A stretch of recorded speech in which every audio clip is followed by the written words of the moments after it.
is the most rage-inducing playthrough that I did in 2023. I was screaming my head off every moment that I was playing this game. I was getting so upset, and I actually wanted to quit. The game that I'm speaking of, ladies and gentlemen, of course, is Wo Long Fallen Dynasty. Pay no attention to the jackass on the other side of the screen. So Wo Long Fallen Dynasty, everybody. Let me tell you guys something about this game. All right? This is a game with an identity crisis. It doesn't want to be Dark Souls. Does it want to be Neo? Does it want to be Dynasty Warriors? It's hard to tell, all right? It looks nice, except as you can see just right now, you can see that there's some fluctuation in the frame rate and choppiness in the graphics of this game, correct? This game is difficult. It's actually quite difficult, which is fine if you play this style of FromSoft knockoff type game. The problem with Wo Long is twofold. Number one, the game design forces you to explore every nook and cranny of every single map, because the way that you level up in the game is to actually hit these little flag outposts, and when you hit them, you put your flag up, and you actually gain, like, in-game experience for that level. If you don't hit every little flag in a level, you're too weak to beat it. You get to the boss, and you'll be so weak you can't kill the boss. So the game artificially, by design, forces you to do over-exploration, grinding, and leveling that in any other game of this style you wouldn't have to do. Maybe you say, I don't need to fight everything over here. I'll just skip that segment. I'll go over here. In this game, no, you're absolutely positively forced to explore every nook and cranny of every map, and it just feels like a big waste of your time, all right? It really doesn't respect your time at all in that regard. Now, for me, and this is going to be a subjective thing based on my experience, I played Wo Long Fallen Dynasty on the Xbox Series X, okay? I don't know about anyone else's experience playing this on any other platform, but it was an Xbox Game Pass game. So that's why I played it on there. Let me tell you, this game performs very poorly on the Series X. At least it did back, what was it, March or April when it came out at launch. There were entire boss fights where the frame rate would dip into the 20s. Not even 30 frames per second, the 20s. And the game actually expected you, as part of the gameplay mechanics, to be able to parry perfectly the attacks the enemy was doing with a frame rate that would go 60, 40, 20, 30, 20, 60, 20, 40, 20, 60. How the hell am I supposed to time my parry? Are you out of your mind? Every time that the frame rate dipped, it was impossible to play the game. And this would happen over and over and over in the playthrough, making it artificially way more difficult than it should have been. All right? If they just found a way to make the game run worth a shit on the Xbox, then this would have been a much better game and a much better playthrough. And it's funny because when the game looks good, as you're seeing right now, it actually looks pretty darn beautiful, does it not? But then when that frame rate tanks at a critical moment, when you're in a boss fight or a big, you ran halfway across the stage and you're about to unlock that next flag and get a checkpoint, and then you die because the frame rate went... I am muted. You want to rip your hair out. You want to punch the screen. You want to take your controller and snap it in half. Because that's the kind of game it is. So, okay? I ended up restarting my whole system. For me, and made sure all my drivers were wasn't updated. A badly designed game in the combat. It wasn't badly designed Welcome in the visuals. Back to the problem official was Disaster Stream. They wanted you to act like it was a flawless game and play it as if it was some kind of an amazing experience when it wasn't. Having a frame rate that's dipping makes it not fun to play. And then on top of that, having to go to every flag post, like you just saw there, in every stage in order to even make proper progress. Like, he's wearing a cowboy hat. It made me so infuriated. So you knew out of all the video clips we've seen him wear two hats. Was definitely going to be the game that I was going to have on my most disappointing countdown. All right. You might say, well, if this is the case, why isn't this even higher on your list? Right. Here's why. I didn't really have high expectations for Wo Long to begin with. So although I was disappointed with it, I wasn't that disappointed. This isn't like the worst game of the year for me or anything. Because I kind of went into I boosted him a little bit. If it's good, it's good. If it's not, because it was a Game Pass game. If I had dropped $70 on this thing, and then I was having these issues, I would have been even more infuriated. And it probably would have been way higher up the list. Luckily for them, it wasn't. Could have been something as simple as that. Wo Long Fallen Dynasty. Is it a fun game? Yeah, it is for the most part. He's yellow now. I actually heard that certain ports of the game are much better than the Xbox version. So maybe if you played this on a different platform, you had a better experience than me. But I don't like the game design. I haven't had any issues since I built the new rig. I don't like the that was the first time I had issues. I was like, well, what the fuck? Responsive parrying when that happens. Mrs. Proper so for me, is very disappointing. The Rivendell Lego set and watching the Lord of the Rings. I toughed my way through that one because you guys absolutely wanted to finish it. You loved the raid, so I did finish it. But man, I literally wanted to play it multiple times during the playthrough. But she's not watching the director's cut, so... Aseo says, thank God you didn't end up as one of the people who just throw a controller at their TV and damaged it.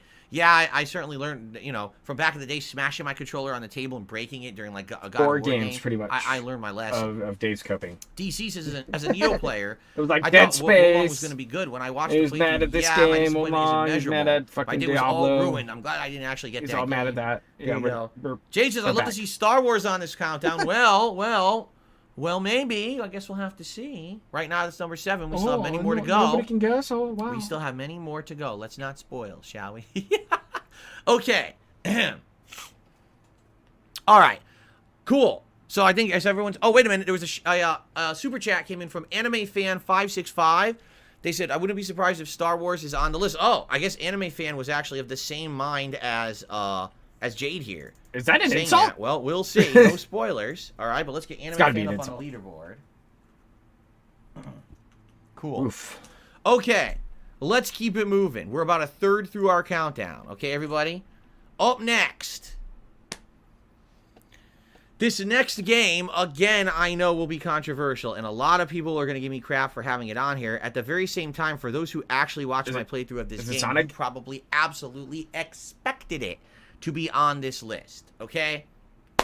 This is a game that, in another parallel multiverse dimension, all right, probably would have been a Game of the Year high-end contender and maybe even my pick for Game of the Year. I'm not kidding you, all right? But we live in this dimension. We don't live in that other multiverse. In this dimension, all things considered and comparing it to everything going on and everything around and the history of this franchise, I gotta tell it like it is. Ladies and gentlemen, my number 6 most disappointing game of 2023 is The Legend of Zelda Tears of the Kingdom. We made it. People already guessed in the chat that this is what it was going to be. Before I even begin, I'd like you to take a look at this video footage and tell me what's wrong. Seriously. Do you notice a distinct difference between this game and all the other games that I've already shown you in the countdown? Still suck at this game? I don't even have to, explain it. What's up with the fucking frame rate of this game? It's supposed to be a brand new AAA release in 2023, and it runs like shit on the Switch. It's a Switch exclusive that runs like shit on the Switch. What? The frame rate is sub 30 frames per second for most of the game, and God forbid you get a bunch of enemies coming at you at once. That sucker chugs along, okay? What's up, Homer? Very frustrating. Very frustrating. Yeah, now, it isn't that bad.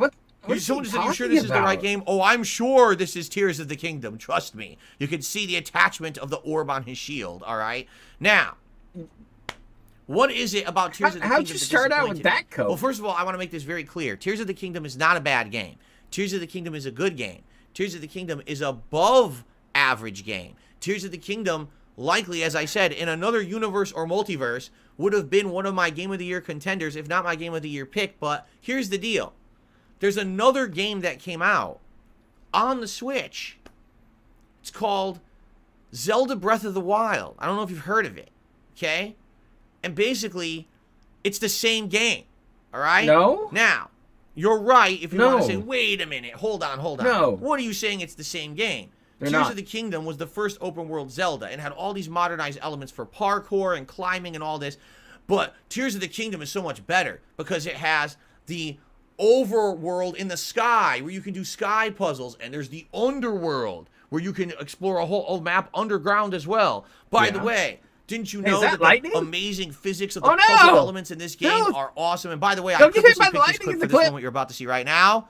There we go. Fuck. This was my most rage-inducing moment of the playthrough when that happened to me. I picked this clip on purpose.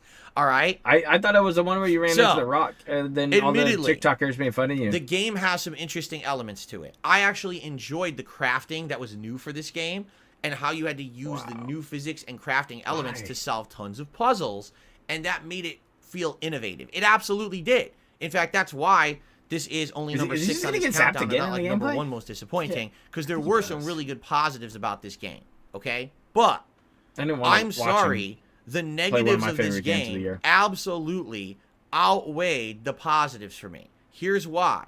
When you're playing this game, you'll very quickly realize this is the same map as Breath of the Wild. The entire overworld's identical. There's a few tweaks here or there that are a little different, but it's the same map. You've already done it. Sometimes you go to a previous area from Breath of the Wild, and there's not anything going on there anymore because they didn't even bother to populate it with anything interesting in the sequel.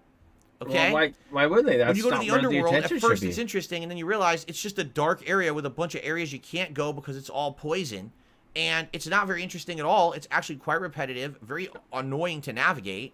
There is a dungeon down there, but for the most part, it's not that interesting. It's very annoying. Then there's the sky temples. Well, it's nice to have a whole new area to explore, but it's just a bunch of aerial puzzles, a little bit of gliding. Nothing too special, quite frankly. Everything that they claimed was something that they were adding in felt like something you've already done before. The only innovative thing about this game, honestly, is the new building and crafting and the physics engine attached to it. Is it fun? Yes. Is it enough to sell you the same game a second time? In my opinion, no. That one element that was unique from the first game is just not enough for me to be ultra excited about Tears of the Kingdom. It's not even because I like the game. I just think that Phil's take on this game is just not even close to what this game has a lot of content. This game has a ton of content. This was the very first Nintendo game. Fusing items and building shit and building like a battle rig for your Link to ride around in and shit like that. Actual $70 for a game on the Switch, and people were up in arms. And then the game came out. And you're like, well, you don't understand. See, there's the sky world, the ground level, the underworld, all this exploration and content. To which I was playing the game, and I was like, all right, so fair enough. I can kind of see where they're coming from when it comes to the amount of content. But the more that I played in the game, I realized something very, very just tucked important. Underneath, just so you didn't get hit by lightning. The vast majority of the content of this game has absolutely no meaning. Oh, I can make it. It's just there to say there's more content, but you don't have to do any of it. Okay? For me, playing through the main story, getting all of the glyphs that were on the hillsides and things like that to get the full story of Zelda and her time travel mechanics and stuff like that, getting the Master Sword, and then basically beating the game, explained everything in the game that I needed to know. I'm aware there was other things I could have been doing, but I didn't really need to do them. There's giant dragon bosses that are optionally in the map you never need to fight and add nothing to the game, but they're there. Gleelock fights are so much fun. There's underworld bosses. They're there. You don't ever have to touch them. You can skip the vast majority of content of the game, still enjoy it, and still get the story. That's a problem. There was one description.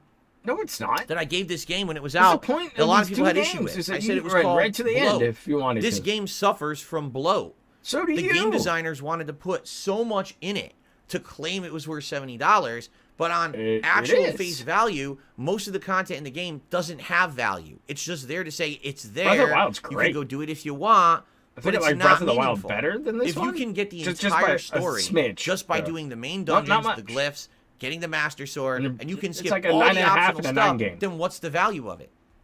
Zero. All there is this padding to say the game has content that's worthless. It's equivalent to fetch quests or other boring and I grew up with all like the linear Zelda games. RPG. Just that this time, it was in a Nintendo game, so I guess we're all supposed to just give it a pass, right? This is just great. Like, I get to do whatever I want in Hyrule. Breath of the Wild, I enjoyed way more than Tears of the Kingdom. And in a world where Breath of the Wild didn't exist, this game would have been amazing. But they directly made the decision to make a sequel to Breath of the Wild so they could pump out another Zelda game on the same console generation, and reuse the same assets to make the game. They cut corners to make money, and it shows when you're playing this game, and the frame rate is absolutely terrible, and the game's response in combat is not great, and you have all these repetitive tasks to do that mean absolutely nothing.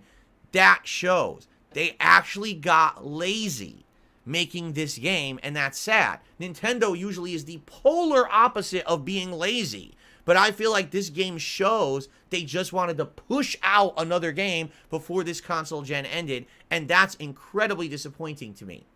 Oh, by the way, did I mention that they retconned the entire story of Breath of the Wild? You literally could have never played Breath of the Wild, played this one. and you miss nothing, even though it's a sequel, they retconned it all as if it never happened. And people are like, well, no, they didn't. Yes, they did, because they never mention it. In the game, they never mentioned the plot of the first game at all, as if it never happened. What? You don't need to know anything about it. So it's just like, wow. Now, here's the thing. I compare this to, what?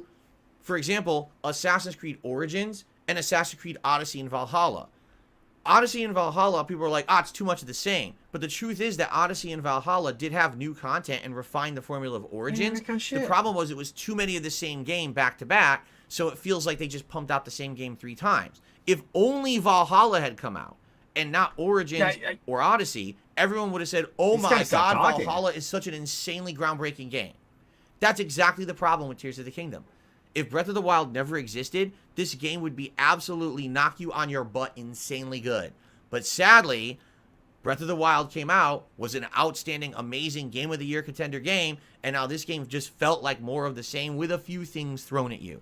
So sadly, I did not like Tears of the Kingdom as much as most. It is one of my most disappointing games of the year because of that. Maybe you guys disagree, and if you do, more power to you. You absolutely have the abilities to disagree.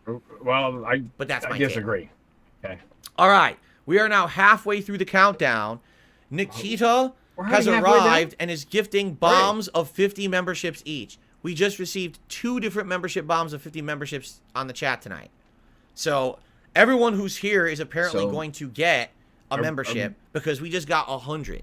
All right. That's absolutely insane. And what I'm going to do is I'm going to wait because they take a while on YouTube to get applied. So right now 37 have been applied and it's slowly hitting. You guys are going to see nonstop in the bottom down there. That message probably won't disappear for like a half an hour now. Make it disappear. Okay. Thank you so much, Nikita. You can do that. Nikita just dropped another 50 memberships on the chat. So 150 memberships tonight. Can you believe it? You're trying to push him to 1,000? Do it. So congrats to everyone who's getting... There's too many names for me to shout out in the countdown, and the countdown must continue.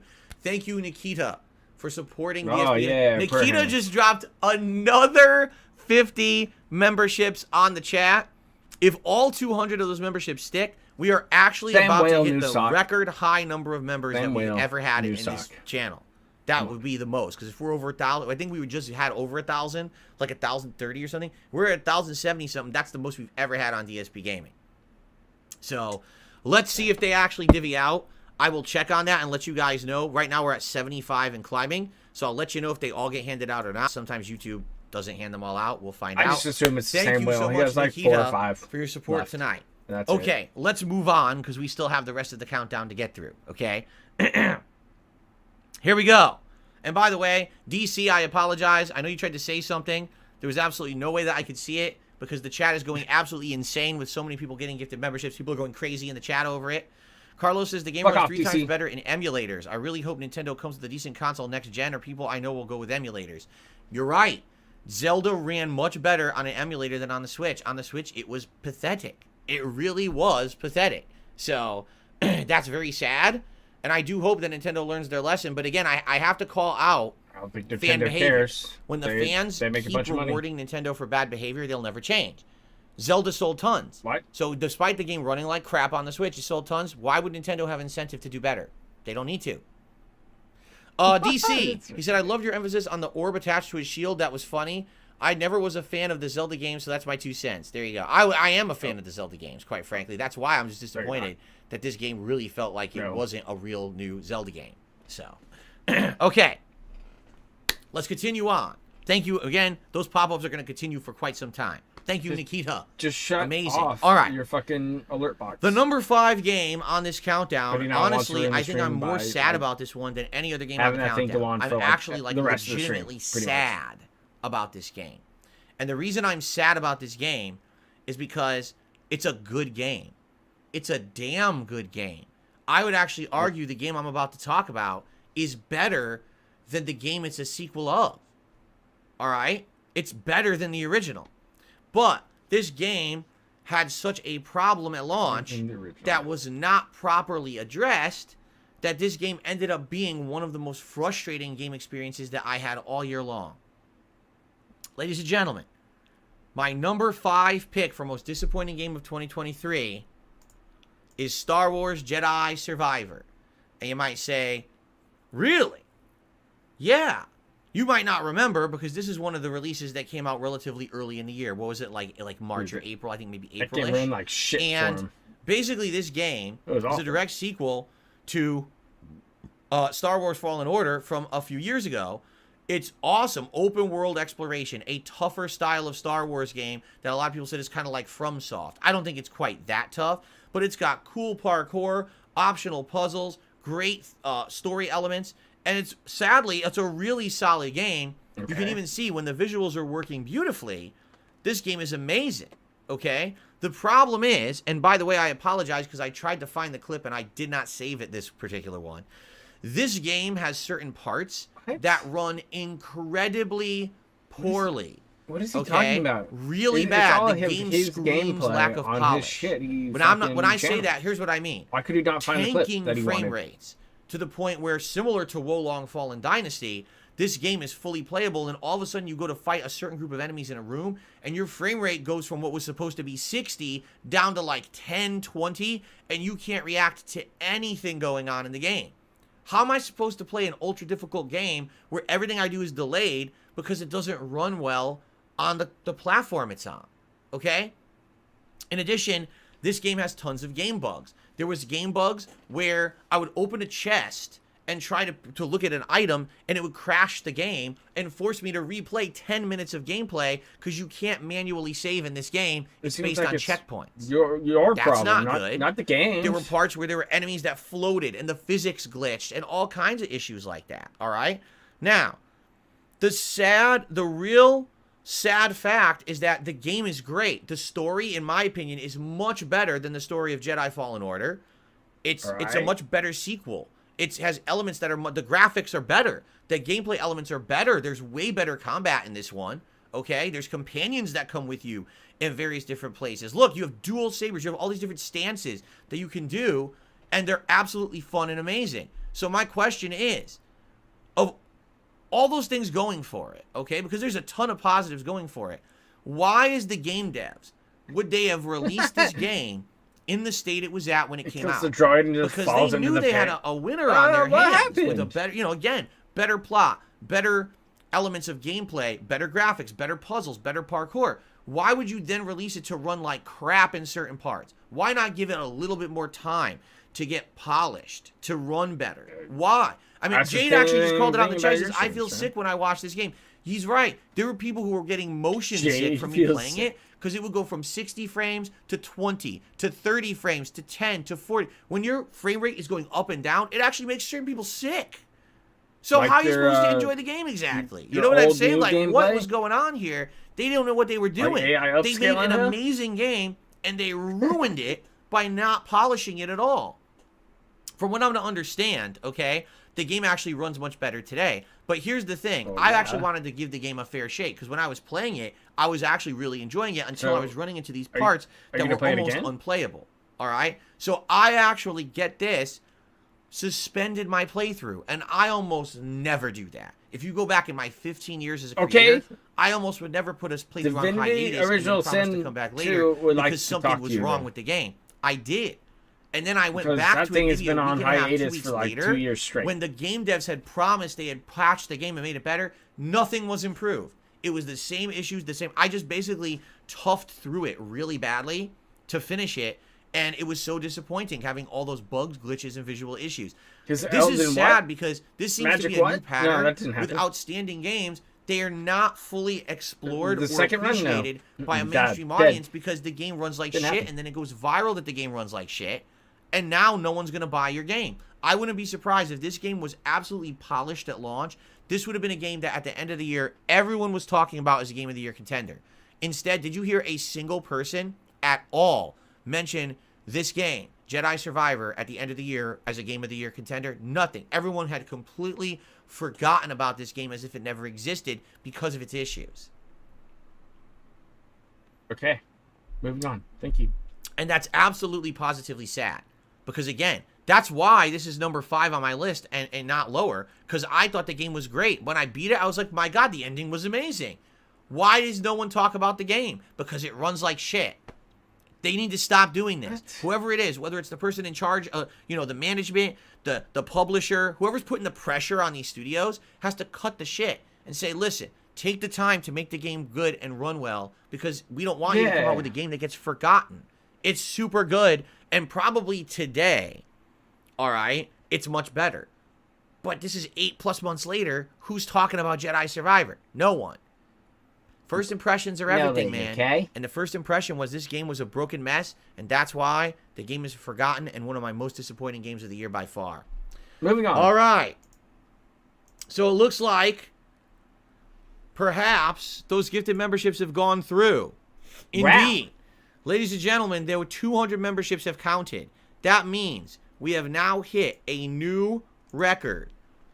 1,078 members. 1,078 on DSP Gaming. That is by far the most I've ever had. Thank you so much to Nikita for the hundreds and hundreds of gifted memberships over the last couple of days. Thank you to everyone else who also is a member and everyone who supports my content in this channel. I really Are they trying to give him the money buff and the organic growth to look better during so thank you so much for that. Little, like, okay. segments? Ladies and gents, I received a $15 tip from Gabriel, who says, let's get it. Thank you very much, Gabriel, for the $15 tip tonight. I very much appreciate that. Thanks, dumb fuck. Let's get that up on the leaderboard. In the meantime, DC says, with all due respect, I played Jedi Survivor on the PS5. Shut down the shop and just, like, let Phil and I never, let alone encounter any bugs or lower frame rate. I looked out. You're right. In fact, he's right. And since we're still in the countdown, we should call this out. Apparently, the PS5 was the only version that didn't have many issues. PC was utterly broken at launch, and the Xbox had the issues that I addressed because I played the Xbox Series X version. So it was only the PS5 version of this game that didn't have issues at launch. But again, you notice, even though the PS5 version played perfect, you notice absolutely nobody, absolutely nobody talked about this game after its launch. I was grinding for like armor sets for a while. First impressions are everything, folks. I'm gonna put this game down. Okay. Should pick the back. Good stuff. Now we're getting to the nitty-gritty, everybody. Adventures. Now we're getting down to the really disappointing games, okay? Now we're getting down to the ones that... I'm already disappointed with the stream, so I kind of wish they didn't come out. You know what I'm saying? I kind of wish these games didn't release because they're such disappointments. You know what I'm saying? Shout out to Anime Fan. Anime Fan did another super chat and said... Fun fact that games are canon to the Star Wars lore. Yeah, I heard that, right? That they actually are supposed to be canon to the Star Wars movies and stories and stuff, which is kind of neat. Shout out to 672. 672 gifted a membership, and it went to Thunderlips. Dude, right? 672, you're and thank you to Gabriel. He gifted a membership. That one went to Morbidly Obese. You give him a fucking membership? So now technically we're at 1,080. Extra memberships? And climbing. We're still hitting new records here tonight. Thank you all for your support tonight. Okay. Ladies and gentlemen, number 4 most disappointing game of the year. It really has. I had said something earlier. When we started this playthrough, I said there were a few running patterns. This game by far suffers as a victim of one of those running patterns. 2023 was the year where certain games that came out far exceeded expectations. They blew it out of the park. And when they did, all of a sudden, some companies started shaking in their boots, right? Why? Because they realized that they were making games in direct competition, and their games weren't holding a candle to the competition. Do you see what I mean? There's some games that came out in 2023 that, if they had released in another year, would have been amazing. We're like, oh my God, that's a superb game. But because something else came out the same year, they don't look so good at all. And it ended up making those games look very bad in comparison and a bad value and just not up to par with what people now wanted. So, my number 4 most disappointing game of 2023 is Mortal Kombat 1. Which, of course, is incredibly confusing at first because the title is the same as the name of the original game from the 1990s. I hate when they hit the top 3. When they rename something and act like it's a number one North American or whatever. They already did that with Mortal Kombat 9, and now they're doing it again, a second reboot of the franchise. So right from the get-go, the premise that was wrong with MK1 for Phil is that he got his ass beat. Take a look at what it says right there. Did you see what it said for the ping? 108 milliseconds, right? Or 5, or whatever it said. This is an online competitive fighting game. The visuals look pretty good. Take a look at the graphics. That ain't bad. But the problem is, look at it now. Such a cool character. When you start playing this game online, you immediately notice a huge problem. The connections are laggy. Are they? This game has the same netcode and connections as arguably the last 2 Mortal Kombats. But the 2 Mortal Kombats came out many, many years ago. Dude, in addition, bought the early this game shit. has a very basic gameplay setup. For those who don't know competitive fighting games, you're going to there. have no idea what I'm talking about right now, okay? But the major premise of the fighting in this game is a high-low mix-up. Yeah. What that means is sometimes you have to block a move high, sometimes you have to block a move low, and sometimes you have to read your opponent's inputs and change from blocking high to low in order to properly defend. This game is so laggy online, you can't actually block a high-low mix-up. So laggy. So people playing it online literally abuse this and just say high-low kick into a juggle, high-low kick into a juggle. You can't do anything about it. You literally just lose to certain characters because you can't react to what they're doing, okay? This is supposed to be a competitive fighting game, and this is how it was released. Now, that was only at release, but more and more issues ended up being revealed with the game over time. First of all, I played through the entire story mode. And I actually like the narrative modes of these NetherRealm games. NetherRealm is the game developer. I think they do an outstanding job with their story modes, okay? However, I will tell you this. What ended up happening with Mortal Kombat 1 is they decided to do a story mode that copied the Marvel Universe. What do I mean? A multiverse concept. And that multiverse concept was such a copy of the Marvel Universe that it didn't feel fun or original. It just felt like they were late to the game doing a multiverse concept. And what happens with a multiverse is you end up feeling like nothing that's going on is meaningful. Because at any time, let's say someone who's your favorite character dies, right? Well, with the multiverse concept, what ends up happening is the character could just come back anyway. It's just from another universe. So who cares if your favorite character dies? They'll walk right through another portal and be back into the game. Yeah, but that's not your favorite character. Do you see the point I'm making? So multiverse doesn't work for a game like Mortal Kombat because now none of your characters are ever at risk of being gone from the franchise because they can just walk right back onto the screen. It's no big deal. Okay? I mean, so the story ended up really strong and ends horribly with this multiverse plot that was a real fail. In addition, even soap operas were doing that shit. Like, after this game was only out for about 2 to 3 weeks, not the game developers at NetherRealm, but the players themselves discovered a horrible game-breaking bug that made the game completely unbalanced and unfair.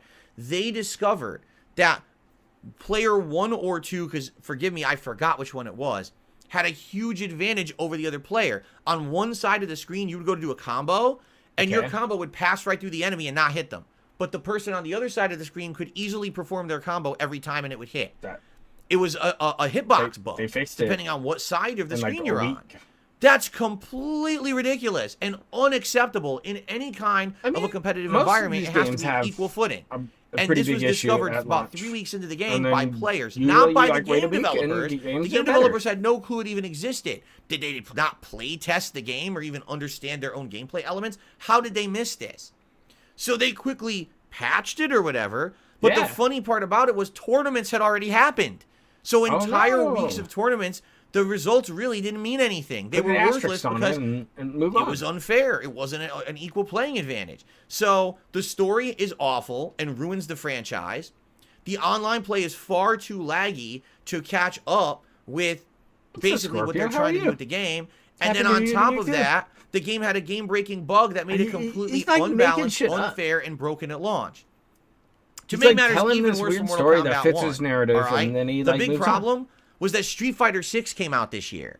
And when Street Fighter 6 came out, these are two different fan bases. It basically completely changed the game for the industry.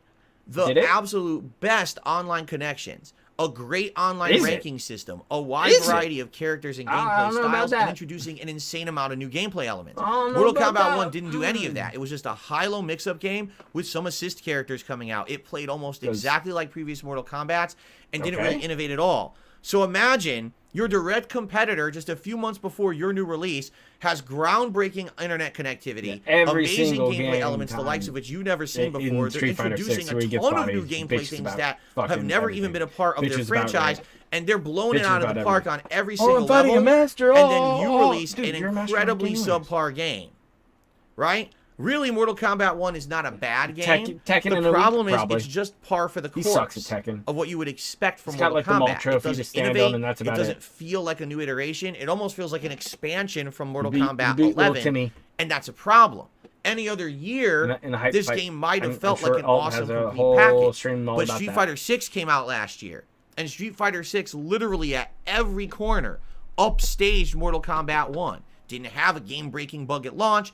Had all these new gameplay elements to innovate in, had the best online play in the business. When this game came out, it felt like you were playing a children's game compared to what you could play with Street Fighter 6, and it just lost its luster right away. If you want to confirm everything that I'm saying right now, okay, take a look at the player bases for the two games. Street Fighter 6 has massively dwindled, but everyone's hype. People are still streaming the game, talking about it. Mortal Kombat 1 is all but dead. Like, no one talks about it.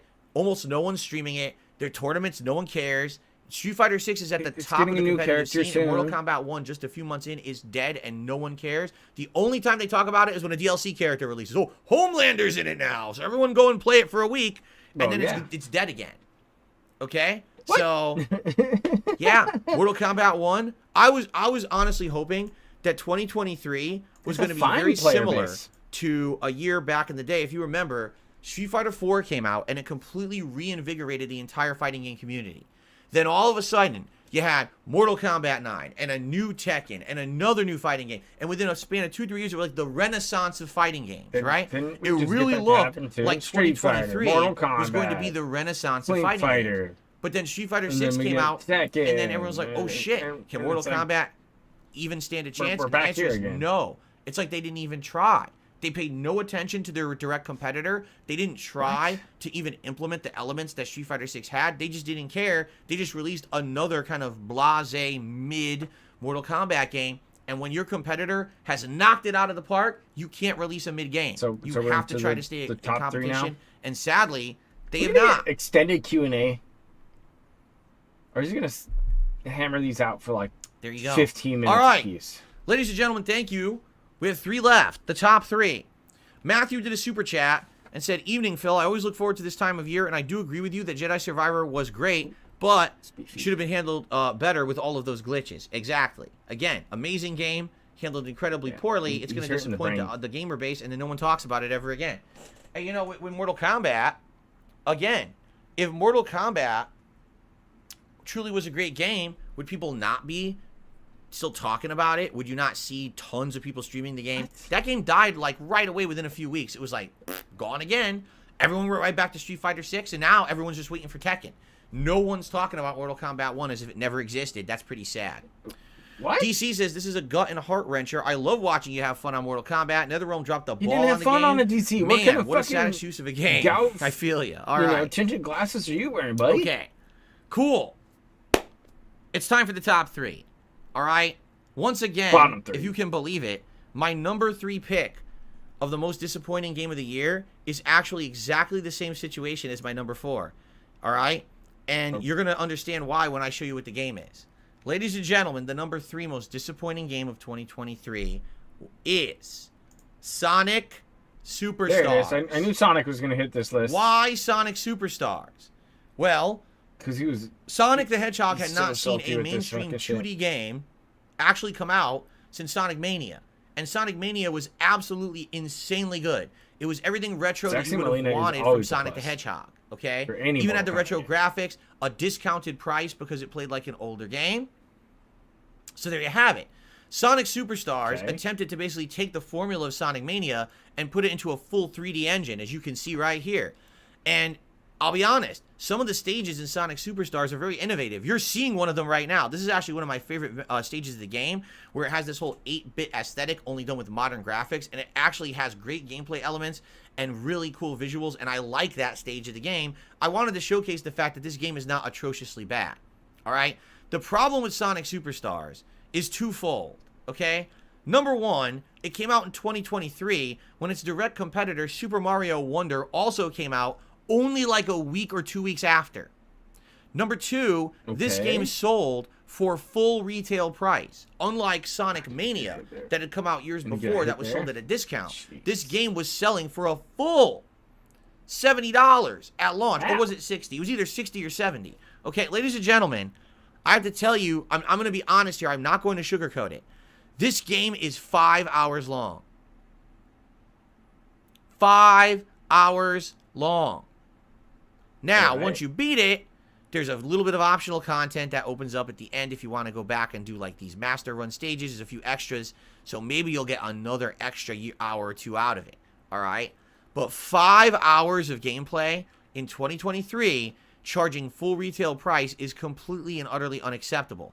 To make matters worse, on top of that, okay, sadly, some of the stages aren't good. Some of the stages are way uninspired and not that interesting. I've made an effort to try to show you one of the best in the game.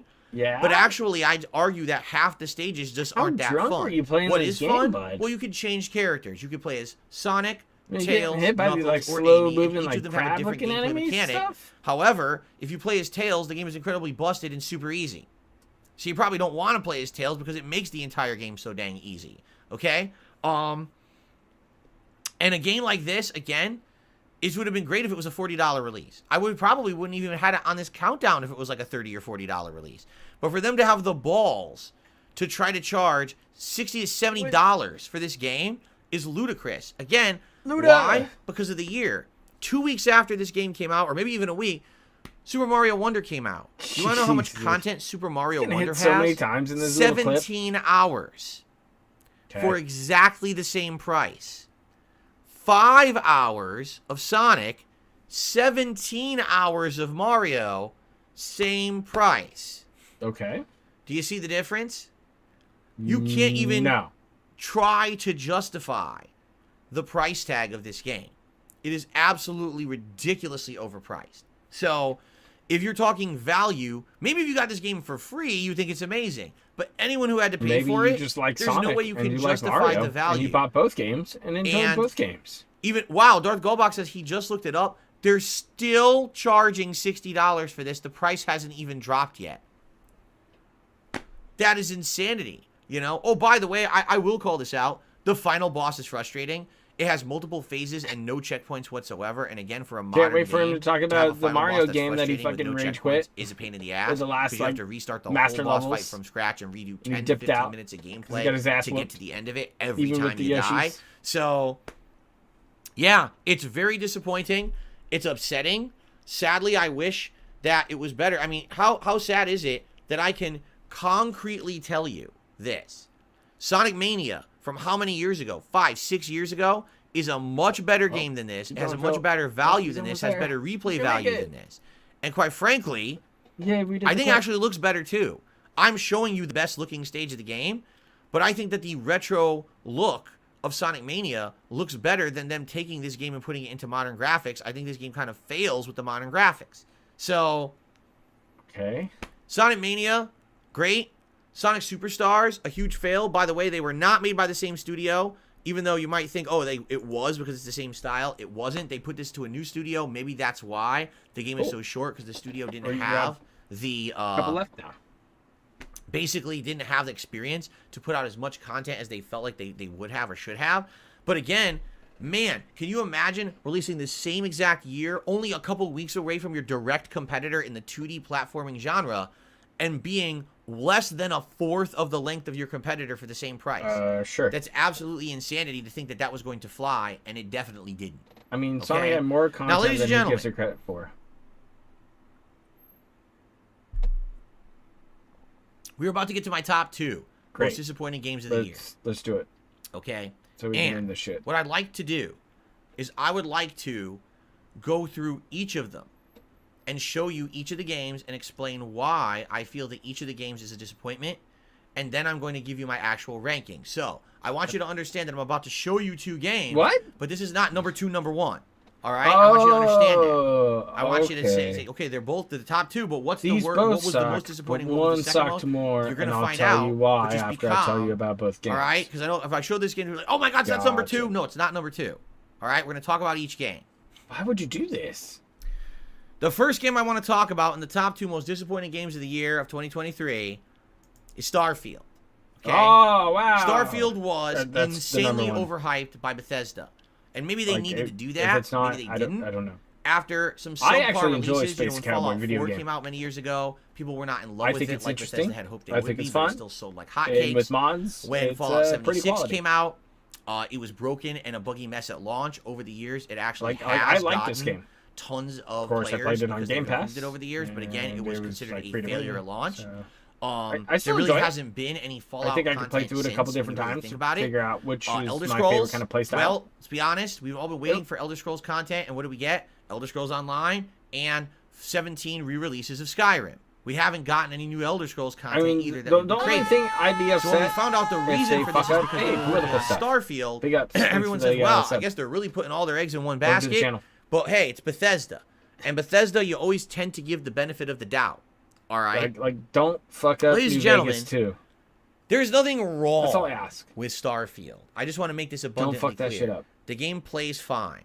All right, it's an experience like you would expect from Bethesda. An open world. This game is going to be game of the year. Like nobody will talk about combat and some game. unique combat elements. It's such lots a good of dialogue game. trees. Lots of questing.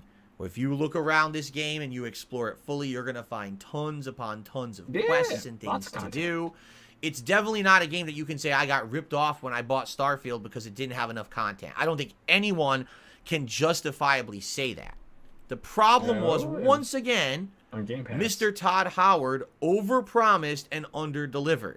When they were showing this game off earlier in 2023 and even 2022, there's going to be open world exploration. There's going to be the ability to go to all these worlds and that to was the put whole down point of me little playing this game was so I could dress up as a space cowboy and fly planet to planet. And you're going to have all this unique stuff in the universe you're going to be able to find. Every now and then you're going to have this, you're going to have this, you're going to have this. And he was promise after promise after promise after promise.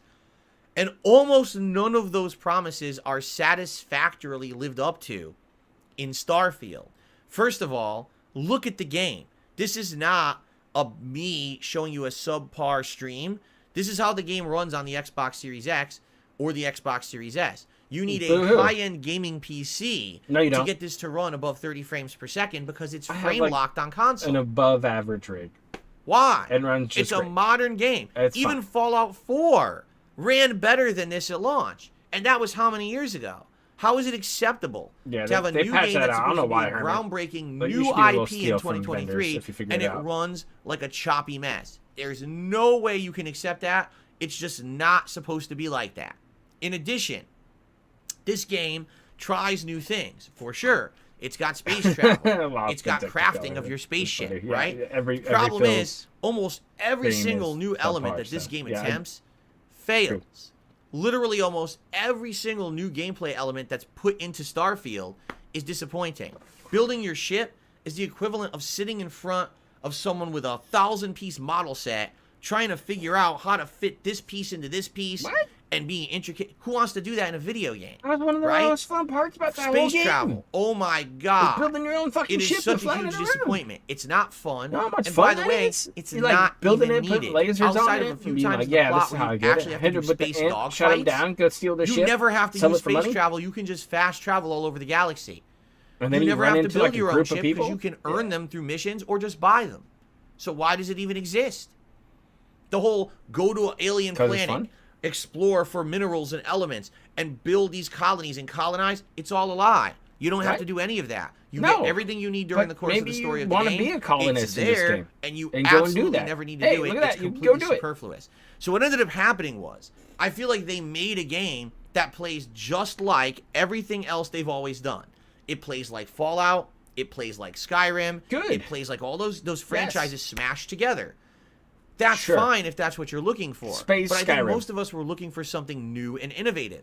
There is literally no new innovations in this game that work or are needed. It was perfect. They're all a waste of your time. Okay? Jeez. And that's a major problem. When you have a new IP and you have nothing that's I love notable fantasy in it stuff, besides and I love it's the Bethesda sci-fi. formula. And if you give me something like this, how are you supposed to get people excited about Skyrim, that? And so many people were excited for the game, like started playing it, and when they got like 20, 30 hours in, realized really, damn, it feels just like Fallout. It feels just like Elder Scrolls. It feels like everything else I've played from Bethesda, just with a little bit of a skin over it because we're in space. But outside of that, it's the same game again. And you just lose your excitement for it. I had a hard time going back to the game and actually finishing it. I really like sci-fi. You know, I'm reading a book right now called Sure. Children Does it have of Time? a main story with companions who you get to know and you do quests with them? Humans go and terraform planets and try to like every other Bethesda game. Make a new human species. They didn't try with a to nanovirus. And so I have to ask the question: doesn't fucking work out. What took so damn long? What took them so long to make Starfield? Only like 50 pages in. It's literally the same formula, the same elements, the same thing you've done a million times. Every time they tried to add something new, like I've been doing better at reading. You never need it. It's completely worthless. Really, there's an entire research tree and upgrades in the game. Trying to get deeper into reading add to the experience. They're just a time waste. Lay there in and bed then at night think like they're important. Come to find out, you wasted all your time and effort gathering those resources, building or getting those skills to do them. Completely wasted. You could have been doing things better with your time. So it really is sad because I feel like this is a universe that you can get immersed in completely, but it's just not very fun to do it. It feels blah. Like I've been saying this whole countdown. Blah? Mid. It's not, oh my god, terrible. It was above mid. Innovative and fun. It's just kind of meh. If I want to kill time, I'll play Starfield, but I'm not expecting much, right? In fact, I'm showing you one of the more innovative missions in the entire plot, where there's a dimensional shift. You could go between two versions of the same base. This is one of the more unique things in the entirety of the game. Everything else just feels exactly like you've played it before in the Bethesda game.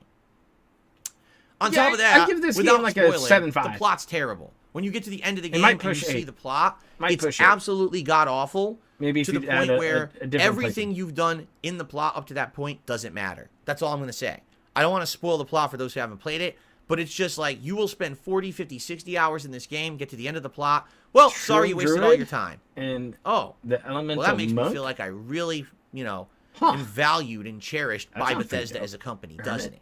So, not only I've been talking to one of my buddies, does it not innovate, does it fail at all its promises, overpromised, underdelivered, runs like crap on Xbox, then the ending also sucks. Paladin or so it's like crap after crap after crap. I mean, it's kind of hard to top a game like that. That's fair. I mean, maybe I haven't really fully explored all of Starfield, but right now I'm like at 7.5. That it's actually very, very hard. I'm probably to top about that 40 game hours in and say something else was as disappointing. And I like to do quest after quest after quest and fly around sometimes. But 2023 was the year that really this line just kept continuing because there's another game that I feel was just as disappointing as Starfield. Much of the same as Starfield. By the way, thank you, Anime Fan, for the super chat, who says it's No Man's Sky, but it's from a AAA studio. That's the only difference. Wow. Well, thank you, Anime Fan, again for another super chat. Well, that's like your opinion. All right, ladies and gentlemen, the other game that I feel is one of the top 2 worst of the year. Got a bunch of Space Odyssey. It's a game that a lot of eyes were on because the last iteration of this long-storied, well-beloved gaming franchise, when it released, was well recognized as being an unfinished and jumbled mess. Okay? So now we were told this is good because this game franchise has now been handed over to a group that knows what they're doing. We're given the time, given the resources, allowed to properly do everything the way that they should have. Hopefully soon. You absolutely will be getting a complete the number game one on this when you list. buy it. So. All right? So, okay. 10, well, thank God we're not buying an unfinished jumbled mess because this is such a beloved franchise that's been going for so long. I'm glad it get it kind of fix the fumble, disaster stream. So thank you for sticking with me and coming back. And really disappointing. I appreciate it.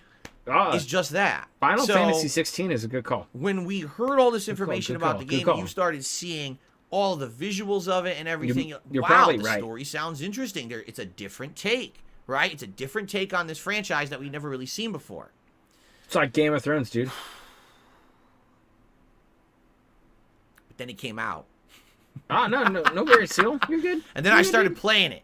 All right? And again, I have to say, maybe my opinion is different than yours. And that's fine if it is. Even with all the stalling that Phil had. No wonder why you had to stall for half an hour. He didn't have... I'm about to say. Ladies and gentlemen, the other most disappointing game of the year for me was Final Fantasy 16. by no stretch of the imagination, okay? There you go. Good call, Seal. First of all, nailed it. A PlayStation 5 console exclusive, right? Can't get it on Xbox. And as a console exclusive, you expect it's going to perform well. It does not. This game struggles to maintain a good frame rate, all right? Sometimes it's a smooth 60 and it's gorgeous. Sometimes it's 40 and it's okay. Sometimes it's below 30 and you don't want to play it anymore. Is he Especially counting if you're frames? in mid-combat, a bunch of enemies, you don't want a frame rate that's going like this the entire time you're playing the game. So if you're going to make it console exclusive, you have to get it to run well on the console it's exclusive to. They did a poor job of that. Okay?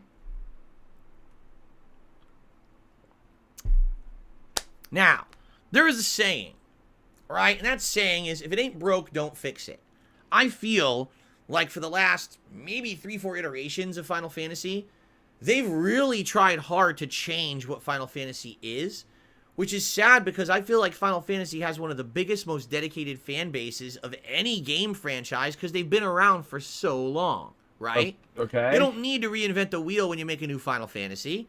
All you got to do is give us an interesting story but with you some got great mad at graphics, some Mortal pretty Kombat interesting for RPG the exact same gameplay. thing. Toss in all the enemies that we're used to from the past games, but give them more modern versions and iterations. I think you got a hit on your hands, right? Like Zelda. But it just seems to me, right? like they absolutely are determined like Tears of the Kingdom, right? to try to make these big sweeping changes to this franchise every single game that comes out and make it so far removed from what the original games were. It's almost like they're purposely trying to tell you, if you're a fan of Final Fantasy, don't play this. We're only trying to appeal to a new audience at this point. Don't even care that this is the same enemies, the same spells. Screw all that, because it's not going to play like that, right? Okay. This game, they absolutely, positively went out of their way to make it not be like modern Final Fantasy, or excuse me, classic Final Fantasy in any way, shape, or form. Okay? How? Let's talk. Number one. He's A gonna lose new his mind adult over tone Final to Fantasy the game. 7 Rebirth. This game drops the F-bomb constantly and thinks that somehow that's a creative decision that's going to change the game's audience or improve it. It does not. No. All right, previous Final Fantasy games almost never had that kind of language.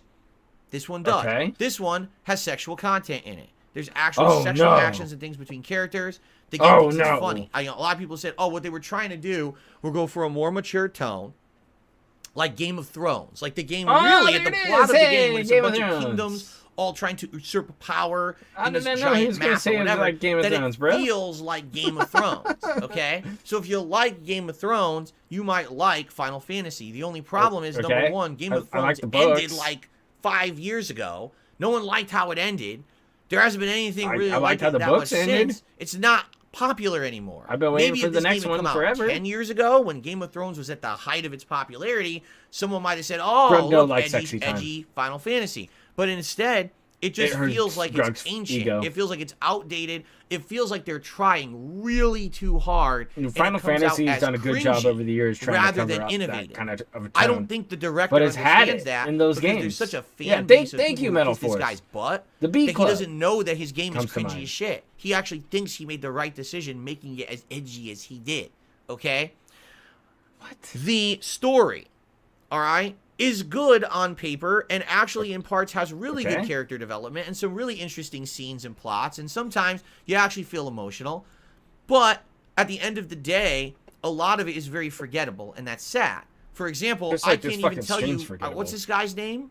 Is his name Clive? I don't even know. I don't remember. And I played the whole game. And I couldn't tell you, is it Clyde, Clive, Clark?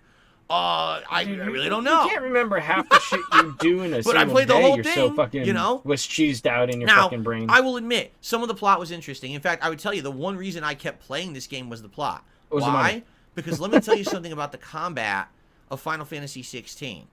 Ladies and gentlemen, I am dead serious when I'm about to say this on camera to the internet world in public. Let's do this. In my opinion, Final Fantasy 16 has the worst combat of any Final Fantasy game I've ever played in my entire life. There is not a single Final Fantasy game that plays worse than Final Fantasy 16. This game is a button-mashing mess. Ever played Final Fantasy? Okay? This game, once you get farther into it and you unlock all the elemental spells, literally becomes like you're playing Kingdom Hearts 3. Mash the button, do another ability. Mash the button, do another ability. Mash the button. Oh, I got an ultimate. Do it. Oh, now my other elemental thing is charged. Switch over to that element. Mash the button, do an attack. Mash the button, do an attack. That's the entire game. I wish I was joking, but if you actually check out my playthrough, I beat entire bosses not looking at the screen. I was talking to chat, and I was saying, guys, I'm just going to do this. I'm just going to talk with you guys for this boss, and I beat the whole goddamn game like that. I hope and I didn't play it on easy. It's the easiest, most dumbed down, really simple mode. It's like Final Fantasy for play school. It's like, you know how you got Legos, but then you got, what are the double-O blocks? This is the double-O blocks Final Fantasy. But the funny part about that is, it's the edgy adult Game of Thrones Final Fantasy. You combine the dumbest, easiest gameplay with the adult content. How does that make any sense? It makes no sense at all. It's dumbfoundingly stupid. Okay. There's also tons of problems with the pacing of the game. Okay? As you are playing this game, it becomes abundantly clear that it's not streamlined in any way because they want to extend the length of the game. The actual story of Final Fantasy 16 is not that bad. The problem is the story of Final Fantasy 16 is only about 20 hours long, but the game is around 40 to 50 hours long. Did he like it or not? No, so you might say, well, I don't understand why is the game so long. Because the game has insane amounts of padding. There's pointless upon pointless upon pointless side mission that opens up, and if you do it, you'll get a menial reward that you don't need and doesn't add anything to the gameplay experience. There's fetch quests, there's kill a bunch of generic enemies quests, everything that you've seen in traditional RPGs. The problem is this isn't a traditional RPG. It's a button masher. So because it's a button masher, none of it's fun to do. It's not relaxing. It's not chill. It's just you played it as a button masher. In addition, you'll be in the midst of some crazy fun story missions, and then the game will say, oh, by the way, you can't continue with the story until you do these 2 manual missions that are required. They're mandatory. Go collect some items. Because go he do a feels bunch like of generic it's a talking with characters for 3 hours in a town. Go, kill some enemies in the environment. It completely destroys any momentum the game has. So not only is the story too short and too short-lived, it's too cringy because they tried too hard to be adult for this game. Dude, he's then if you even want to just keep going with the story, we're you're not allowed to. And he's already said, I'm out of here at 9:15. Boring padded content that make the game not fun to continuously play. It feels like sneaking a upstairs chore and shit to get through Final Fantasy 16. Still sleeping and on the couch. And that's not a good thing. You should want to continue to play. Instead, you want to go to sleep half the time. And then you gotta fight. You did go to sleep half the time. Here we go again. Press the button, super simple. It is so disappointing. Why does he make fun of this chat watch so this, much? You might think this is, wow, look at that combat, right? That's complex. Look at those graphics. It's just not enjoyable. It's seriously not fun. I wish it were. I wish I could tell you this game was a huge improvement. What I can tell you is this. It was a fine game. Final Fantasy 16 is a complete game. It is not unfinished like 15 was. Okay? That I can wholeheartedly tell you. If you were looking for a completed experience, this is it. Does it have content? It does. Problem is, to get through the good content, you have to play a bunch of boring, grindy crap content. What? That's not good. That's not a good look. That's not a good balance. Any RPG is so atrociously bad. Multiple times during the playthrough, that, wow, I'm not even kidding you. My streams are around 3 to 4 hours long of gameplay. Multiple times during the playthrough, we would have a 3-hour boredom stream. Where, like, we would just, what do we guys want to do today? Because I have to get through 3 hours of crap before we get back to the story. Damn, let's talk about this topic. Let's just make fun of the game today. We had entire streams, all we did was make fun of the game. Because there was nothing else to do. It was that boring. So, the funny part about all this is, there's people who out there absolutely swear this is like Game of the Year. To this day. Now, at the end of the year, did it win any major awards? No. Did it really get major praise from the media or the Game Awards? No. Yeah, but it's Game of the Year, in my opinion. People like it? What did you like about this game particularly? I can't hear a single person who actually has said to me exactly what it is that's so good about this game that it should be a Game of the Year contender. You know what they say? Oh, the Eidolon fights, right? Whatever they're called, where you're controlling the giant creatures in this game. They used to be the summon monsters in previous Final Fantasies. In this game, they're called something different.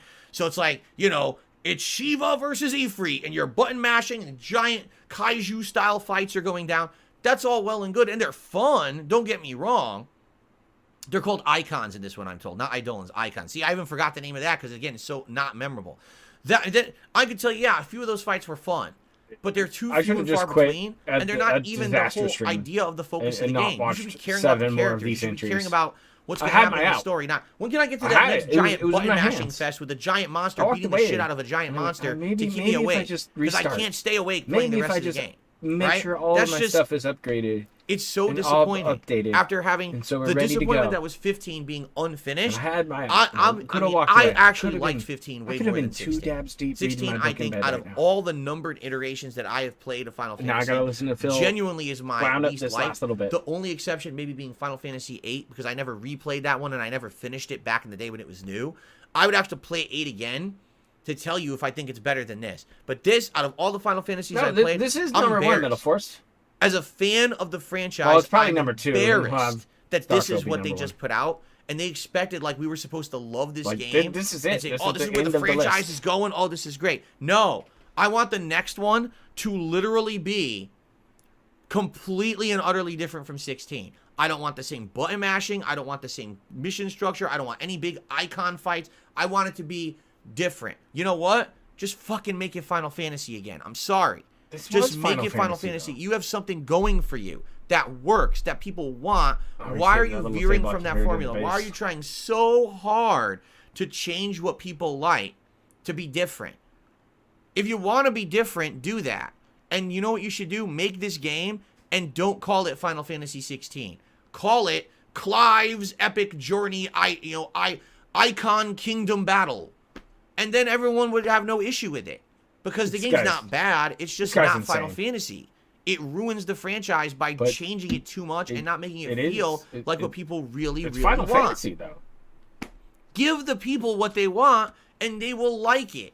They do like this. I've never seen a game that's veered more from what people seem to want from a franchise, and then be like so shocked that so many people don't like it. What you want from the franchise, I just don't get it. Not what people want. Okay, so ladies and gentlemen, you now know all of my disappointing games of the year. But you want to know which one's the most disappointing so we can end this countdown, right? Sure. Well, all right. You have to weigh and balance a couple key factors here, all right? Both Bethesda and Square Enix are great game developers. Both of them know how to make great games because they've done this in the past, correct? Both of them have long-running franchises that are tried and true games that resonate with their audiences. Okay, you just told us these long-running fan bases. They have all this stuff going for them. They know better than to make the mistakes that they make. Honestly, they do. And I think what it is they think that they can get away with it because of who they are. Well, I think what's happening is in the modern day, we're starting to see that gamers aren't putting up with it anymore. For example, Starfield, which everyone thought might have ended up being a Game of the Year contender, was not talked about at the Game Awards at all. Outside maybe one quick thing. Same thing with Final Fantasy 16. Not a lot of people. Games that when they came out, all of the fans were like, these are going to be Game of the Year. And then afterward, like, oh, shit. Right? It's crazy. I would have told you I thought these games would have been shoo-in like Starfield for Game of the Year. Even on my Game of the Year list. Fizzled out and died out. I don't hear anyone talking about 16 had an expansion. Within the circles of people who love 16, they talked about it, and then within a week, no one mentioned it ever again, as if it never existed. If you watch this, and I feel like that's the fate of these games if they keep making the same mistakes over and over. All right? But I do have to say, apples to apples comparison. All right? All right. There is one game this year that absolutely positively stands upon the dung pile. The king of shit for 2023. Come on. The absolute biggest disappointment, the worst one of the bunch, and I've made my decision. Okay. Ladies and gentlemen, you made it a long time ago. The absolute most disappointing game of the year is Hogwarts Legacy. I'm just kidding. The absolutely worst game of the year is, for me, Starfield. Why? Because this was supposed to be the start of something new. So now, when they're developing other games or whatever, we have a whole new franchise. And it's a whole new lie from Todd Howard. You know what they say? Fool me once, shame on you. Fool me twice, shame on me. Fool me 77 times, I think there's something fishy here. Okay? Something's up at Bethesda. Yeah, I'm going to be honest with you guys. About I that. think that Bethesda has lost their way. I feel like the game devs at Bethesda that used to be in charge of making creative games that were unique and fun don't work at Bethesda anymore. The last time they've kept their mouths up, tied their hands behind their back, and they got them locked up in the broom closet. Because this game is everything wrong with modern Bethesda. Lack of innovation, lack of creativity, lack of vision, lack of even polishing the game before they release it. Over-promising, under-delivering, promising new elements. The elements that are in the game suck ass. It's just the best way that I can describe why this game is disappointing is the following. This is a statement that I made many times over the course of 2023. It's been pretty much the same shit since when you think of the Elder Scrolls, Skyrim, or any of that. It's all been the same. What are the iconic things about the Elder Scrolls universe? For what they are. First thing that comes to mind. Oh man. Well, let's see. They also made Dark Elves. That was different. You got and Doom had its own flavor. Magic and goblins. You got the medieval combat. Dragons flying in Skyrim. You got the iconic villages, right? I mean, we could keep going. There's a million things that you can think of, right? That are very iconic about the adoring fan. Sure. We could keep going. You know, the skooma. Holy crap, skooma. That's a running theme, right? We could sit here for like an hour and just come up with all the iconic, awesome things that came out from the Elder Scrolls franchise that are memeable, that are part of pop culture now. Gaming pop culture, that is. Correct? Okay, great. Cool. Now let's think about Fallout, the other major first-person RPG franchise from Bethesda. What's iconic about Fallout? Oh my God! Yeah, you got the Vault, you got Vault Boy, you got Nuka-Cola, you got the bottle caps, right? You got the ghouls and the glowing ones. You got the freaking dialogue trees. I look at a ghoul anytime I watch your factions that are going at it, right? We could talk. We could talk about these things forever. People are still going on about Elder Scrolls Tunnel Snakes, Sweet Rolls, Khajiit. Everything. We could talk about this forever, right? And we have a fun night just discussing all the amazing things out of Bethesda that they've done over the years in those two franchises alone. Like the best part is, like, now you I want you to completely forget about Elder Scrolls and Fallout, and I want you to say, name all the iconic things out of Starfield right now. You can build a build and just be a villain, and then just run into a town and just slaughter everybody and leave. It's like, oh, you could do that shit? They're like, yeah. The food cube things. I just don't think Phil understands space opera or sci-fi as a genre. Do you see what I'm saying? Well, you're in space. That's not the same. You understand? Like, when you really think about it, there's nothing at all iconic, original, fun, or noteworthy about Starfield. That's the problem with Starfield. You just didn't when you're making a new IP and you're a game development company known for making innovative, unique, memorable experiences, and you put out Starfield claiming it's your big new IP, obviously things have gone awry. This is the most uninspired, boring game. You can literally never play it and not miss anything. You could play through the whole game and feel like you wasted your time playing it. There's no reason to play Starfield. If you've played Elder Scrolls, if you've played Fallout, go play your favorite Elder Scrolls or Fallout. You're going to have way more of a fun time re-experiencing your favorite universe ever than playing Starfield for the first time.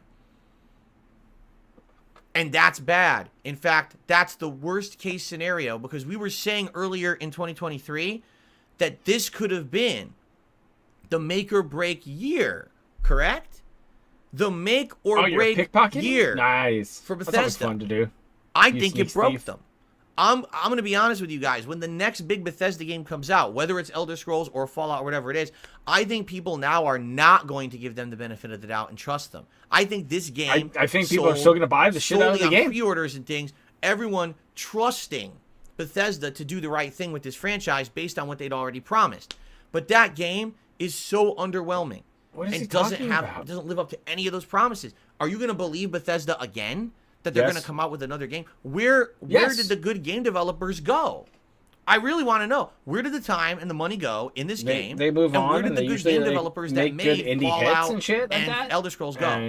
Did they work on this game? People I'm curious, passion for games. Because I don't understand games. how the game came out this way. If they did, not saying that this it literally feels game. like they just copied everything from the past. And you know what? Here's another really good way to describe this game. that Phil thought it was going to be. Imagine that you have an amazing... But still 7.5 or 8, and it's right? still Let's quality. say you have, I don't know, You're gonna get the your Mona time Lisa. worth. Everyone You're knows gonna be the able to Mona play Lisa multiple painting. playthroughs. Debatable if you think it's pretty, but you have the Mona Lisa painting. There's probably right? going to be some DLC So you have the original, and you're staring at it. It's a work of art. So now you go to a photocopier, and you put it down flat, and you make a copy of it. And you hang the original up, and now you take the photocopy, and you put it down, and you make a photocopy of the copy. And you take the next copy, and you make a copy of that copy. And then you make a copy of the copy, and the copy of the copy 20, 30 times. By the time that you're done making a copy of a copy 30 times, that copy comes out, and it looks like a jumbled, blurry mess. It doesn't look anything like the original Mona Lisa at all. That's Starfield. It's the same rehashed systems, the same dialogue trees, the same factions, the same questing, the same first-person gameplay. It's all the stuff you've already done. Mods, regurgitated the 40th time. I might it doesn't have to feel actually go fun or get unique Skyrim anymore. back It up just feels like a waste of your PC. time just to go through and say you played a video I game. saw That's clip the problem with Starfield. on X the other day where somebody was like, everyone just said, well, if it ain't broke, don't fix it. That's the Bethesda way. Well, you can only do the same thing as much ad nauseum and like the over and environments over look until you just beautiful, stop having fun doing it. Other shit you can do. I didn't have fun with Starfield. I started at first with this hopefulness that it was going to be original and different. And once I got about halfway into the game, I realized nothing about this game is original and different. And it's all just fans love games. When I did, and I got to the story end, I was like, you've got to be kidding me. That's the best they could come up with. That's pathetic. I couldn't believe what they did with this game and how badly executed it was. So for me, by a long shot, this is the most disappointing game of 2023. All right? Great. So, ladies and gentlemen, what a shit list. Let's hope for the best. Let's hope that in the future, hey, Dacky got a membership. Bethesda will come out with a better game. And let's also hope for Final Fantasy 16 that Square Enix has learned from this experience and will kind of go back to more of its roots and not pump out another game just to change it for the sake of changing it. It sure would be great, wouldn't it? Now, I would like to hear your takes. If you're watching this on demand, please leave some comments on this video. Do you agree with my takes? Do you not? What games did you find disappointing that maybe I left out of my countdown? Or are there any games that I just listed that you're staunchly against being listed in the disappointing games? Tell me why. I'd love to have that discussion. I'd love to have that dialogue in the description or in the comments of this video. The best game / worst game? That's what it's all about. All right? I'm open to listening to other people's opinions and have them maybe change mine or influence mine. But at the same time, man, I've been doing this for 15 years. That was a really disappointing year for some of these games. I couldn't believe that they came out in that state and were that bad. And I'm sorry so much fun that we can't have more good games. The good news is there are great games, and we will talk about that in a separate video. Finals. But for now, this is Darkside Phil saying thank you for watching the most disappointing games of 2023 countdown here on DSP Gaming. I hope you enjoyed it, and I'll see you next year when we'll wrap it all up again. Peace out. They come like running at you, and then they come out as like invis, and then you're like, oh, hi. All right. So guys, I wanted to end the video because the video was 90 minutes, and the longer the video goes, the harder it is for YouTube to process and the like. I could still hang out with you guys for a few minutes if you want to talk. I'm totally okay with that. Fuck off. In fact, let me let me switch over to my other setup here, of which these pop-ups are still continuing. Those 200 gifted memberships are still going and haven't exhausted themselves yet, which is pretty insane. How does he not have just like a simple one-click I told you, it's going to be going all night at this rate. Like 200 gifted memberships. Wow. And have Thank you so much, Nikita. Thank you to everyone else who supported the stream tonight in any way. Okay. God. So, what do you guys think? Did you agree? Did you disagree? What's your feelings on everything? Orange says the top 3 are all very solid picks. By the way, shout out to Warm Cactus. Warm Cactus became a member tonight as well when I was in the midst of the final top 2. Kagome, have a good night. I'll see you tomorrow.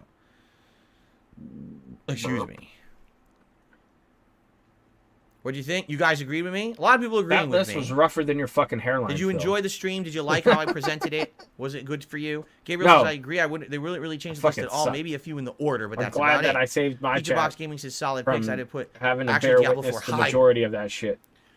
Jesse says you've left the Final Fantasy 16 bros in disarray. I'm sorry about that. It was not my intention to have any bros in disarray tonight, but I got to be honest about my feelings. Kathleen, you have a good night. Keanu said this was a great stream. Thank you. No Super Real Vibe says you have 1,081 members now. We might. I'm not going to check. I mean, we'll just wait till tomorrow.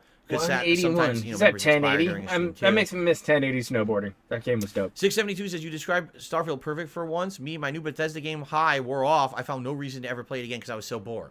Exactly right. I was the same way. When I first started playing Starfield, those first 3, 4, 5 streams. I like the third one. I was like, wow, new Bethesda game, new thing. And I was like, okay, let me explore the planet for the first time. There's nothing out there, then my game crashes, and I got to do the whole thing over. All right, let me build my ship for the first time. What is this? Why is it so convoluted and complicated? Why is this annoying and not fun? Let me fly in space for the first time. What the hell is this? There's no point in doing it. You just fast travel everywhere. You know, like, everything just stacked up to be a big pile of dog shit. At the end of the day, it's just not fun to play anymore. I'd like to play some Burnout. DC again. had a fun time. Says, counting down these disappointing games, super chill.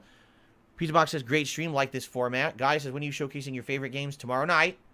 So tomorrow night. Basically, tonight was disappointing. Tomorrow, it's going to be your picks for the best playthroughs of the year, top 10, and then it's going to be my Game of the Year rewards. All right. Whenever you're talking more positively about something, there's less to say. Quite frankly, like when you're doing negative, you feel like you have to justify it a lot more. When you're doing positive, it's just like you could say what you liked about it and move right on. So it's going to be quicker. Like tomorrow night, it's not going to be 90 minutes to 2 hours. It's going to be like each video will be like roughly an hour. I think so. Do you like to really live in a negative world on the top 2 and 3? I'm glad.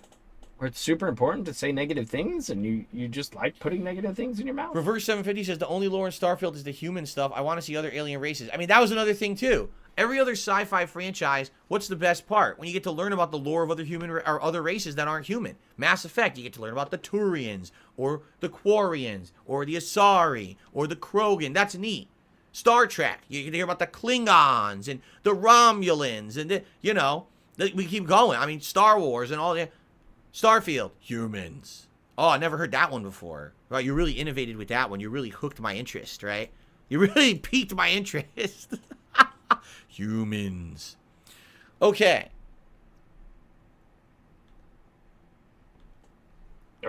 Okay. Nightman says, I personally like Tears of the Kingdom, but you made good points. Thank you. Haseo says... You made good points? How fucking high are you? Enjoyed the countdown. Can't wait to see next year's 2024 disappointing. Sounds good. Carlos says, even people that love Final Fantasy 16 in the start were falling out of love in it by the final chapters. I'm surprised Mortal Kombat was not higher for you. Oh, okay. Good job.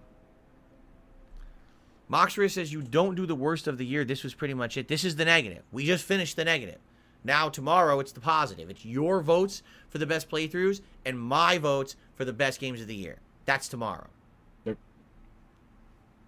Are we gaming Gabriel tomorrow? Says, to your point, it was a good decision to start with this countdown versus the best. Of course it is. It's always good. You start with the negative, you end with the positive. That's what I've learned over the years for sure. I mean, most people watch both lists. So DC says, I agree with 9 out of the 10. I agree with 3, 2, and 1. The only game I disagree is Star Wars Jedi Survivor because I played it on PS5. Yeah, if you didn't have the same exact experience that I did, obviously you're not going to agree. I had a bad experience because of the graphics and the performance, so... That's right. Darth Gullbox says, if you remember, the saddest part about Survivor, it was delayed an actual month, and then it came out, and it still played like that. Basically, what that means is they didn't give it enough testing, they didn't give it enough time, and then by the time it came out, it was just so disappointing, right? And there's nothing you could do about it. Like, it was like they just couldn't fix it. It was too late to fix. No Sleep Bro Vibe says, I thought Starfield was going to be number 1, and Final Fantasy 16 being number 2. I'm definitely shocked and surprised by your top 10. You are? But that's exactly right. But yeah. You were correct. That's what it was. Fuck, it did time go. Did it just end? People are saying the 200 memberships just ended. You're right, because that's Thunderlips. So you're going to get Thunderlips, Gabriel. Thunderlips, Gabriel, who was it? It was 672 and Gabriel gifted Thunderlips and Morbidly Obese. And then we should have a Matthew Super Chat, an Anime Fan Super Chat, and Warm Cactus. And then, so we're just about to adjourn in the next couple of minutes, and all the pop-ups are finally ending. It took the whole stream. Yeah, I knew it would. That's wild. Any chance a quick 1, 2, and 3 playthrough? I have no idea. Maybe someday, because like you said, they are on Game Pass as upgraded games, so maybe, but I don't see it in the near future. Final Fantasy 16 got me bored. It was like Godzilla and DBZ, says Jade. I agree. Those icon fights were just like that. Reverse 750 says becoming Starborn is a copy of being Dragonborn. Poor shame. Yeah, only way more boring. It really is. Will there be new emotes? I have absolutely, positively no idea if we have unlocked any new emote slots. I can take a quick look. They mean new emotes, period, because your same shit has been plaguing your chat forever. Where do you even go to do that? I think you go over here to is it membership levels? Or is it customized default perk? It might be customized default perks. No, it's not. Okay, there's the badges. By the way, YouTube added the ability to have a 4-year member badge now. They didn't have that, but now they added it. So that means that a lot of you will be getting your 3-year member badges this year, and then I can design and have a new one for 4 years. You can more like get one of your dents to do the work. Emoji. No. Nope. It says we still need 31. 21? 31? No. 127 more members needed to unlock a new emoji. 127 more. You hear on that, top of what we bitch? have. So we need 1,200. I guess it's going by 200 now. So we hit 1,000. That was the last emoji, but we did that like 2 years ago. The next milestone would be 1,200. Gotta step it up. My chat's right. So no. Get to work. No, you can't unlock one until we get 1,200 members. 1,200 members is the next milestone. But there is a 4-year badge that I can do. Of course, no one will hit that till next year. But yeah, I can look to do that. But that sucks. But what are you gonna do? That's how YouTube works. What I'm gonna do is in this fucking stream because we're they done. really make you hit those ginormous milestones to get new emojis, right? Mark says, I bought Legend of Zelda Tears of the Kingdom in Adelaide Airport. I'm gonna save you guys. I'll play it one day. I never played the Zelda pain. game. How do you think We're done with this. You'll probably like it, but you'll be frustrated with the frame rate. He's not gonna say shit anymore. That was it. You made it. You came back from disaster, and you hung out with me. So thank you. Thank you so much for hanging out with me for the rest of the countdown that we didn't miss due to my disaster stream. I'm probably not going to do tomorrow night because fuck that. And I'll carry on. Hopefully I'll see you soon. Okay. I got some streams planned. I got some other stuff coming up. And I probably have a video I should work. But I haven't done that yet.